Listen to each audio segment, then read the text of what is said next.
Alright, good afternoon everybody. This is Michael Bones once again. I'm going to come at you today with a little bit of a cover song. Of course you can tell that from the title. So without further ado, I'm just going to jump right in. Okay, I've got all my pedals here so you can see what's going on. And afterwards, I'll teach you a little bit about how to do it as well, if you're interested in how to learn how to do this yourself. Alright, let's do it.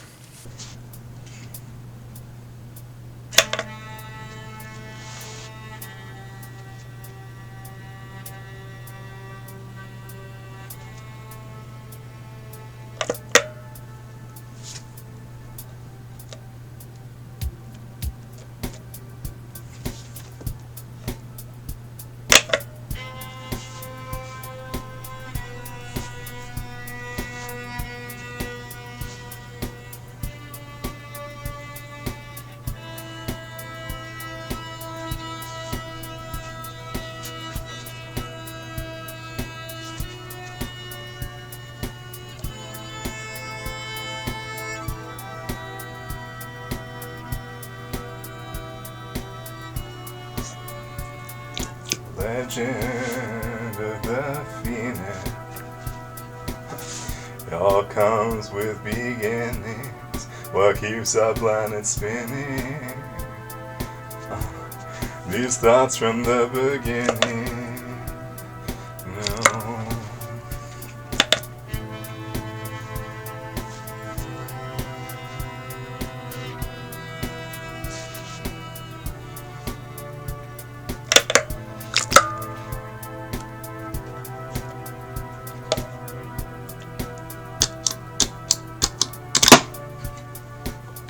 We're up all night for the sun. She's up all night to get some. We're up all night for good fun. I'm up all night to get lucky. We're up all night to the sun. We're up all night to get some. We're up all night for good fun. We're up all night to get lucky.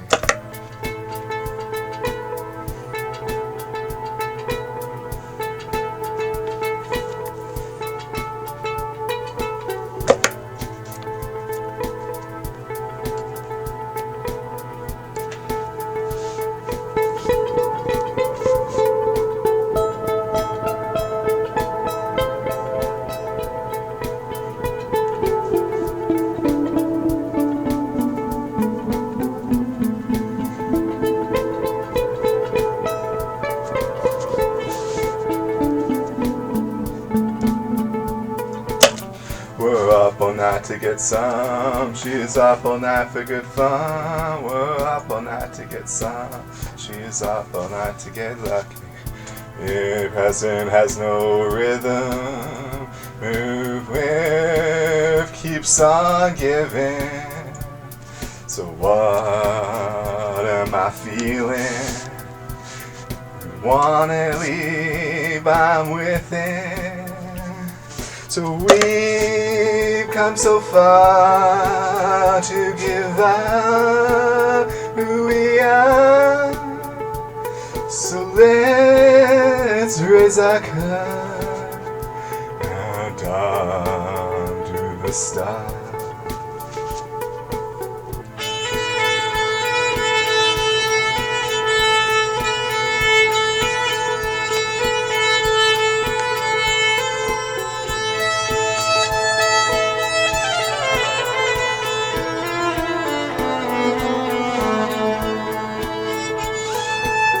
We're up all night to get some. She's up all night for good fun. We're up all night to get some.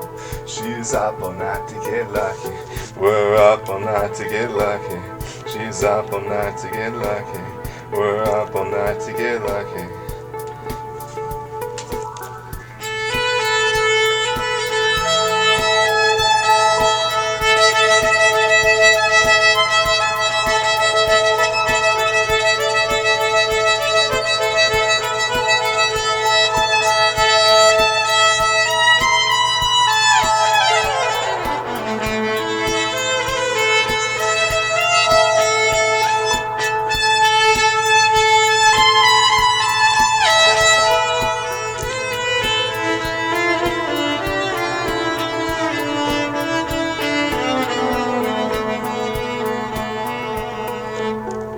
We're up all night to get some. She's up all night for good fun. We're up all night for good fun. She's up all night to get lucky. We're up all night to get lucky. She's up all night to get lucky. We're up all night to get lucky. She's up all night to get.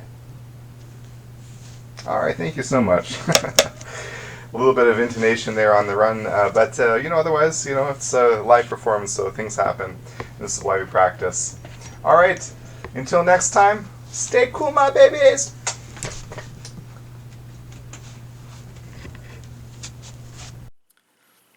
All right, welcome back. Okay, so hopefully you enjoyed that. I actually do think I have on one of my live performances here. I'll link it for us if you would like to listen to. I have performed it live before and a little bit different style, so you can kind of make this your own as well. Now let's just start with kind of the analysis. I have a 2-channel looper here, the RC30. Now what I do is I split it up into channel A and to channel B. Now for some of my songs, what I will do is I will actually have a specific drum pattern set to one of those tracks, and that would be my starting point. This one I don't have a pattern for, so I just use one of the built-in drum patterns. Now what I did is started off with just a simple click, and you can time that in with a tap tempo, and a lot of the loopers will have a tap tempo, so no matter which one you're using. And if you have just a 1-channel looper, of course, this will still work. We'll just have to do it all on the 1 channel. And what you can do on a 1 channel is kind of layer everything together, and then the top layer you can turn on and off. So I would encourage you to experiment and try with that. But with the 2 channel, what I can do is I can choose to turn one on or off. So let's get into it. So channel A, this is going to be my harmony or chordal pattern. So if you play guitar, this would be a very simple strumming pattern.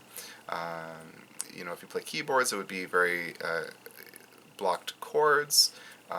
For me as a violinist, I have to kind of layer it because I can only do 1 note at a time.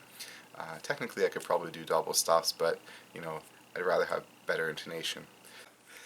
All right, so the chords are A minor, C, E minor, and D. Alright, so how I loop it is starting with the bottom layer. So what I do is I start with the lowest note that I want to play in the chord, and then I move up. When I fill back in with the bass, then I actually, on this song, I use the root for the notes that I play there. Okay, and that just kind of reinforces which chords they are, kind of makes it a bit stronger. Okay, so I've got the A minor, so I start with A, and then I got the C, so I do G, so C, E, G, that's the 5th of C. And then I do G again, which is the 3rd of E minor, and then I do A, which is the 5th of D.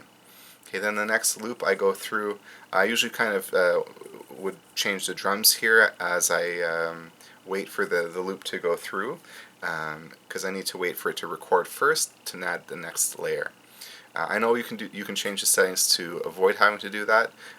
Specifically, I keep that on for myself for some other songs and some other reasons. But for this, we don't need that feature. So we're going to wait for that to loop, and then we're going to go ahead and start the next one on the next round. So I've got time, so that's when I just changed the drums.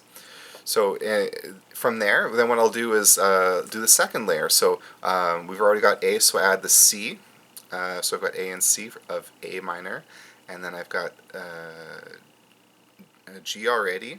So I'll add the C of C, and then I'll go to E, F, G, A, B. So then I'll go to the B of E minor, and then it's D, the root of D major. Okay, and then from there, then I would add the missing notes. So then I've got E from A minor, E from C, E from E minor, D, E, F, and then F from D. And then from there I actually do add the next layer on top, mimicking A, and kind of running down to the 7th, and I kind of just fade out on the 7th because I don't really want to double it and emphasize that too much. We want to keep the D the strongest part there. Okay, so there we got our explanation. Sorry about the long-windedness today of our chords there on the one side, and I'll flip it over onto the B track, and here's where I'm going to record in my I call them my Get Luckies. So this is where I do the plucking part where it goes da da da da da da da dun dun da dun da dun da dun dun da dun da dun da dun dun da dun da dun dun da. Right, so that part I kind of loop separately, so that again I'm going to have some options here. Okay, so if you have a one-channel looper, no need to worry about that. You can just stack it on top, right? And this could be the layer that you can turn on and off, for example. Okay, so we're going to have that here on the other track, and the bass I will actually layer back onto the A as well. So I've got bass and chords on A, and then da da da da da on B. Now you have a little bit of flexibility here. One thing that I do often with some of my sets and some of my songs is I will play one of the tracks while muting the actual track. So it sounds like that nothing has changed, except now my instrument has replaced the track. So from the audience perspective, nothing has changed. From my perspective, or the performer's perspective, we've taken the playback and put it back into our hands. Okay, the reason I'm explaining this is for this reason. So what we can do with the through channel here is in the middle of the chords, we could drop out that da da da da da and play that part, and then kind of use that to melody and solo on top, right? Or we can mimic the bass line and turn that off and have a really sparse texture, and have still just bass and then the lead kind of melody line. Okay, I would like to add those textures, and you saw in this example recording that I did a filter effect on the whole track as a whole to kind of create a little bit of texture balance difference. These texture balances help keep it from sounding like a loop and more like a song. Okay, so I hope you enjoyed, hope that's helped, and until next time, stay cool my babies!